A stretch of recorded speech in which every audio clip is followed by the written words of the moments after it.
Sa mga katawan, pupunta ngayon sa Yamaha at bibili tayo ng footrest tsaka oil seal ng ating motor, no? Dahil tumagas na talaga, hindi na kinaya. Kaya ngayon, pupunta tayo. Let's go!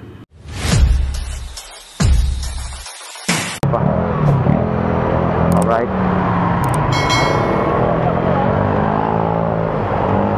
Nulungan natin kasi mas malala yung tama nila kaysa akin. Hindi natin pwede iiwan. Dinala pa natin sa ospital kasi nga ayaw natin iiwan na may nangyayaring ganun ano eh. Kasi pag iiwan mo, maling paraan yun mga karawan.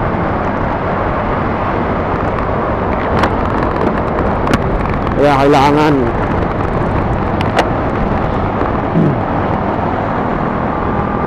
give and take. Yun ang pinaka-importante dun. Kasi paano na lang kung ikaw na sa sitwasyon nila, di ba? Napaka-unfair. Kaya pasalamat ako dahil binigyan ako ng Panginoon na mabusilak ang puso. Alright. Kasi kung kaya papasalamat ako, nagpapasalamat din sila sa akin eh. Kuya, maraming salamat dahil sa hindi mo kami iwan. Sabi, hindi ko talaga sila iniwan mag-asawa. Inatid ko hanggang hospital. Yung motor, inatid ko sa barangay para mas-safety. Kaya lahat ng yun, hindi ko sinaisip na may kapalit na katawan.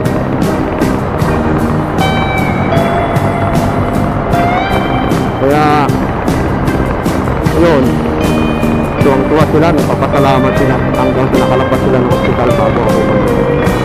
Alright. Nakakaawa eh dito. Ito yung bibilit kasi yung mga sakyan talaga rito. Kasi C5 eh. C5 extension.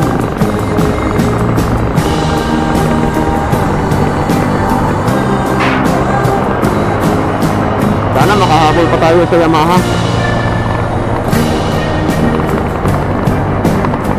Unang time mga katawan, anong nangyari talaga?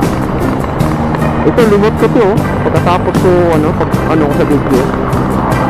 Ito pala, may daanan pala dito na, sa iba yan, expressway. Kasi, anong nangyari sa akin, dito nangyari yun eh.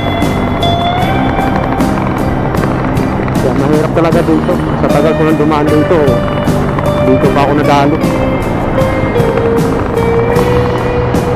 Daming pangyayari talaga, hindi nasahan. Nako, dito yun mga katawan, no? Dito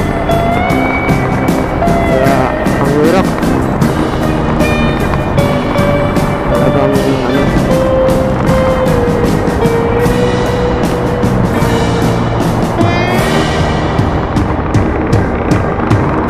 kaya sabi ko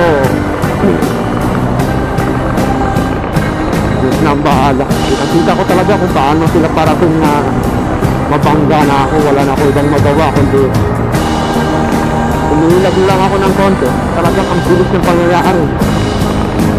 Kaya sa pagbumotor talaga, kahit gaano ka pa gaano yung pakaingat. Katulad ko, sa pagbumotor mga katawan, napakaingat ko.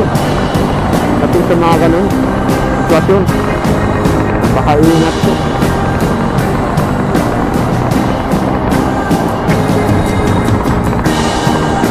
Hindi ako masyadong papatakbo ng mabilis. Saktuhan lang kasi nga ang iniisip ko lagi ang pamilya. May anak akong isa diba wala namang asawa pero paano na lang yung anak mo, diba? Kaya pa din, mag-iingat pa rin tayo. Dito traffic na naman dito.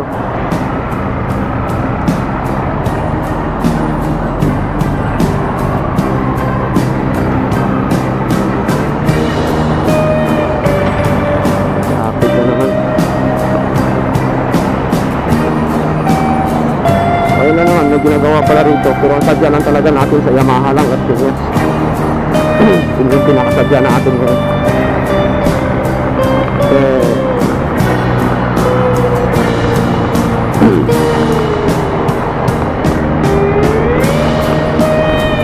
Kailangan na natin bumili. Sana pwede yung Gcash para ano, meron din sila kasi ayun hirap na hirap ako mag ano, wala akong mapakan sa Fortress ko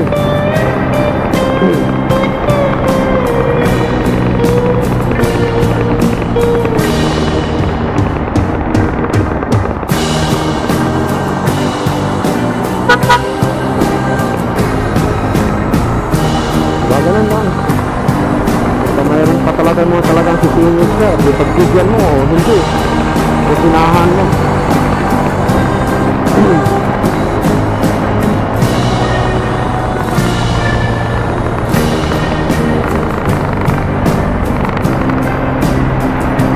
Okay, pwede pala rin ito.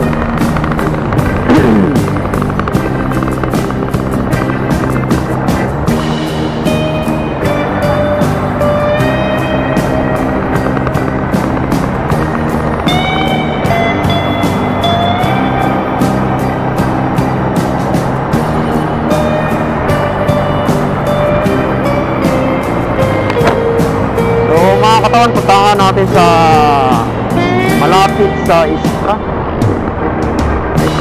malapit sa Itin Sukar. Yari tayo.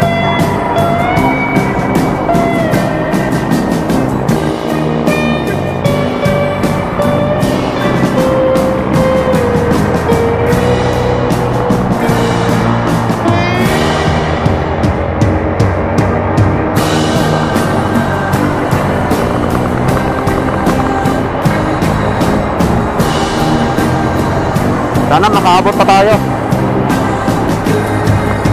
hanggang alas 4.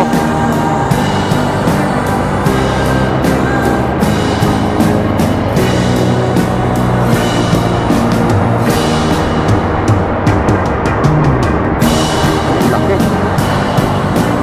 Kita mo yan, no? Kaya pumasok at gaano kalaki.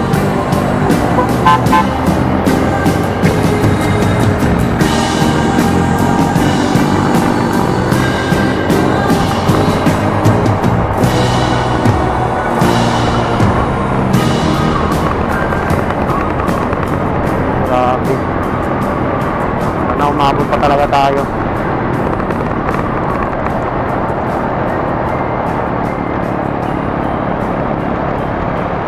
Ay nako, matagal na palang sarado.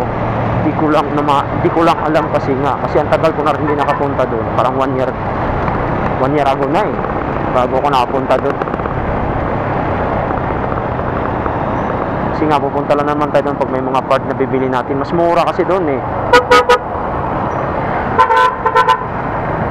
mas mura kasi doon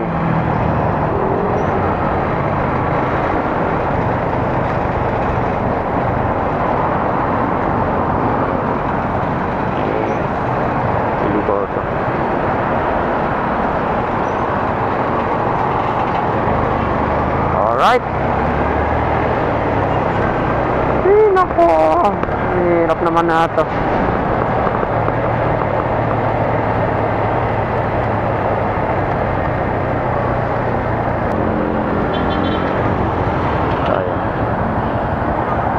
Pasok pa ba tayo dito? Ayos. Nakahabol pa tayo.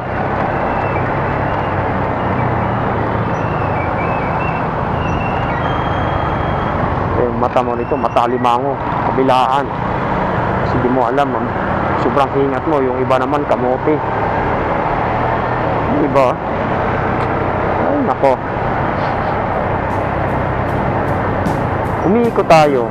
Galing tayo ng Las Piñas, tapos bumalik tayo dito. Tapos dito na naman tayo. Ang problema talaga. Naku, antipaklo talaga. Sayang ang gas, wala nga tayong panggas diba?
tayo.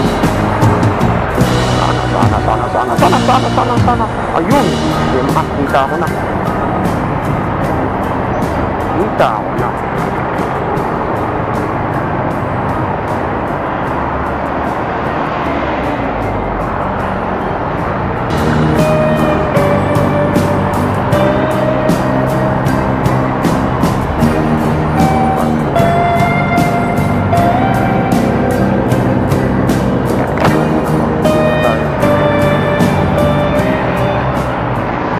So ayun mga katawan, nabili na natin yung ano natin sa parts sa ating motor, no. Nilagay na natin dito sa likod dito sa Yamaha, ayun no. Nabili na natin, kaya ngayon uuwi na tayo. Kailangan na may pagkamahalan talaga. Kaya meron pa isang hindi natin nabili. Alright. So ngayon uuwi na tayo.